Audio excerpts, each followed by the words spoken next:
Hello students, ICDS supervisor এই বিষয়টা নিয়ে এই মুহূর্তে বেশ একটা উন্মাদনা তৈরি হয়েছে। তার কারণ দীর্ঘ অনেকগুলো বছর এর কোনো রিক্রুটমেন্ট নেই, কিন্তু লাস্ট কিছুদিন আগেই ৩২২ জন যারা ২০১৯ সালের যে শেষ রিক্রুটমেন্ট হয়েছিল সেখানে অবশিষ্ট এই ৩২২টা পদের কিন্তু রিক্রুটমেন্ট হয়ে গেল।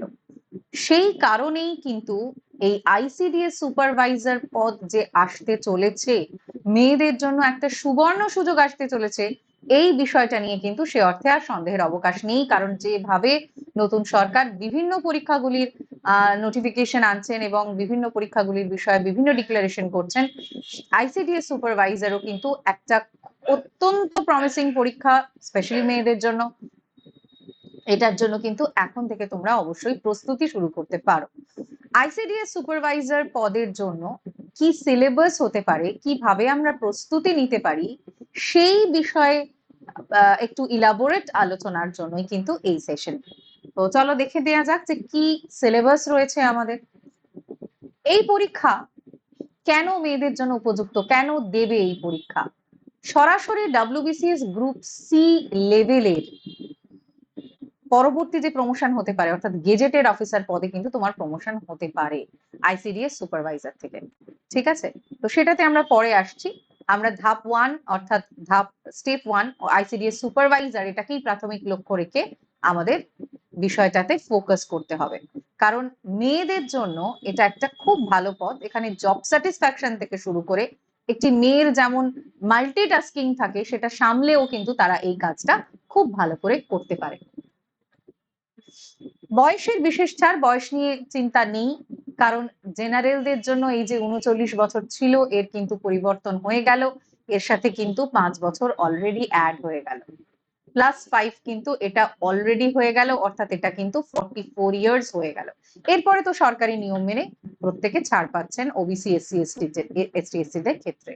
44 ইয়ার্স কিন্তু জেনারেলদের জন্য হয়ে গেল। সুতরাং যারা এতগুলো বছর সুযোগটা মিস করেছেন, তারাও কিন্তু এই যে 44 ইয়ার্সে যে সুযোগটা পেতে চলেছেন, কারণ আমরা জানি যে অলরেডি এটা রাজ্য সরকার থেকে ঘোষণা করে দেওয়া হয়েছে যে সমস্ত পরীক্ষার যে এজ লিমিট ছিল তার এজ লিমিট +5 ইয়ার্স হয়ে গেছে।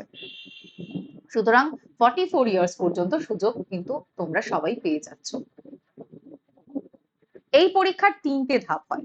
এক প্রিলিমিনারি, তারপর থাকছে মেন্স এবং তারপর থাকছে ইন্টারভিউ। 3টে ধাপে এই পরীক্ষা হয়।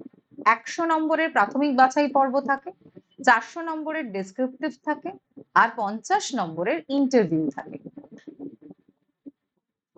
প্রিলিমিনারির ক্ষেত্রে এই যে 100 নম্বরের যে প্রিলিমিনারি, এখানে কি কি থাকে?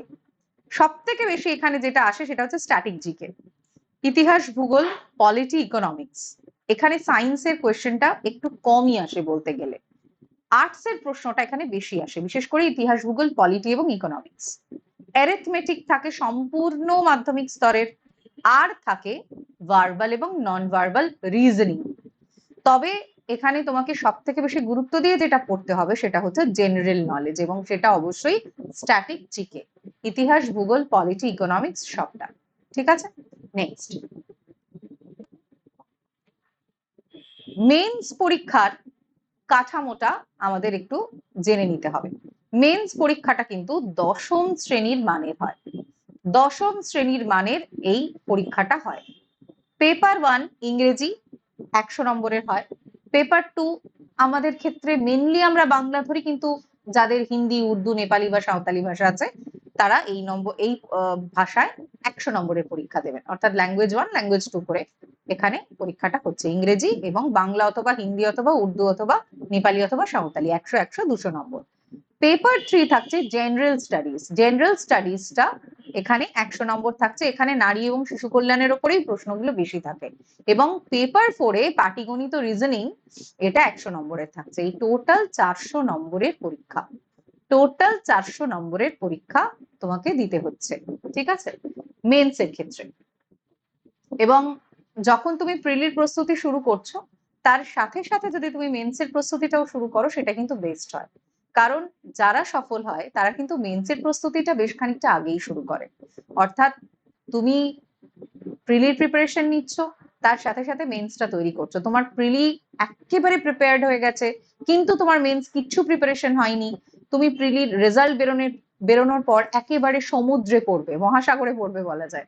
তো তার থেকে বেটার প্রিলির সাথে সাথে তুমি যদি কিছুটা কিছুটা করে মেন্সের প্রস্তুতি শুরু করে দাও, তাহলে দুটোই তোমার সমানভাবে তৈরি হতে থাকবে, এবং এটা কিন্তু খুব ভালো একটা সুযোগ। মেন্সের সিলেবাস জেনারেল স্টাডিজটা নিয়ে আমাদের একটু বুঝতে হবে, কারণ জিএসটা একটু অন্যরকম প্রশ্ন আসে এখানে। কি ধরনের প্রশ্ন আসে? ইতিহাস এবং বিভিন্ন যুদ্ধের উপর প্রশ্ন থাকে। সাধারণ বিজ্ঞান, যেটা দশম শ্রেণীর মানের, সেটা বায়োলজি হতে পারে, অর্থাৎ আমরা যেটাকে জীবন বিজ্ঞান বলি এবং ভৌত বিজ্ঞান বলি, তার উপর দশম শ্রেণীর মানে অর্থাৎ দশম শ্রেণীর টেক্সচুয়াল কোয়েশ্চেন। কারেন্ট অ্যাফেয়ার্স অবশ্যই ইম্পর্টেন্ট, অন্যান্য যে কোনো কম্পিটিটিভ এক্সামের মতো, এবং জিওগ্রাফি, এই প্রত্যেকটা কিন্তু মাধ্যমিকের যে বইগুলো আমরা টেক্সট হিসাবে ফলো করেছি সেই স্ট্যান্ডার্ডে, আর অন্য কোনো স্ট্যান্ডার্ডে নয়। যেটা এখানে খুব গুরুত্বপূর্ণ সেটা হচ্ছে নারীর ক্ষমতায়ন বা উইমেন এম্পাওয়ারমেন্ট সংক্রান্ত বিভিন্ন প্রশ্ন, বিশেষ করে আমাদের দেশে এবং রাজ্যে উইমেন এম্পাওয়ারমেন্ট নিয়ে যে সমস্ত কাজগুলো হয়েছে তার উপর কিন্তু তোমাকে বেশ খানিকটা তৈরি করতে হবে নিজেকে। নারী ক্ষমতায়ন, ঠিক আছে, উইমেন এম্পাওয়ারমেন্ট। তো ইতিহাস এবং ভূগোল, তার সাথে কারেন্ট অ্যাফেয়ার্স, সাধারণ বিজ্ঞান, এটা তো তৈরি হয়ে যাচ্ছে। বিশেষভাবে তোমাকে যেটা তৈরি করতে হচ্ছে সেটা হচ্ছে জিএস এর জন্য উইমেন এম্পাওয়ারমেন্ট, ঠিক আছে? এইটা অবশ্যই অবশ্যই মাথায় রেখো। নেক্সট, এরপরে ইন্টারভিউ এর যে পর্যায়টা রয়েছে সেটা নিয়ে আমাদের পৃথক আলোচনা হবে, তবে এই মুহূর্তে প্রিলি এবং মেন্সেই ফোকাস করা উচিত, এবং প্রিলি এবং মেন্সের সিলেবাস ধরেই কিন্তু তোমাদের এগিয়ে যাওয়া উচিত। ওকে, আমরা কিভাবে তোমাদের এই জায়গায় সাহায্য করতে পারি? বিভিন্ন ওয়াইটি সেশনস থাকবে অবশ্যই আইসিডিএস এর জন্য। পেড ব্যাচও খুব তাড়াতাড়ি তোমাদের জন্য আসবে নোটিফিকেশনের সাথে সাথেই, যখনই আমরা শিওর হয়ে যাবে নোটিফিকেশনের বিষয়, নোটিফিকেশনের সাথে সাথেই পেড ব্যাচও চলে আসবে। সুতরাং প্রস্তুতির ক্ষেত্রে চিন্তার কোনো কারণ নেই, টেক্সটবুক সুপার কোচিং রয়েছে তোমাদের সাথে ফ্রি ওয়াইটি সেশনস এবং পেড ব্যাচ নিয়ে। ফ্রি ওয়াইটি সেশনে তোমরা নিজেদের কিভাবে প্রস্তুতি নেবে সেই সম্পর্কে আইডিয়া পেয়ে যাচ্ছ, এবং পেড ব্যাচে সম্পূর্ণ নোট থেকে শুরু করে সবটাই তোমরা পেড ব্যাচে পেয়ে যাবে। ওকে, সো আইসিডিএস সংক্রান্ত আরো বিভিন্ন তথ্য পেতে অবশ্যই চোখ রেখো টেক্সটবুক সুপার কোচিং এর WPPSC এবং টেক্সটবুক সুপার কোচিং এর বেঙ্গল চ্যানেলে। যে সময় যে তথ্য আমাদের কাছে চলে আসবে সঙ্গে সঙ্গে আমরা তোমাদের জানাবো, তার সাথে সাথে বিষয় ভিত্তিক নিয়মিত ক্লাসেস থাকবে।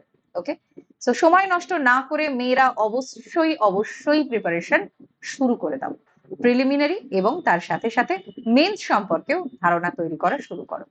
Best of luck for all of your preparation. Thank you everyone.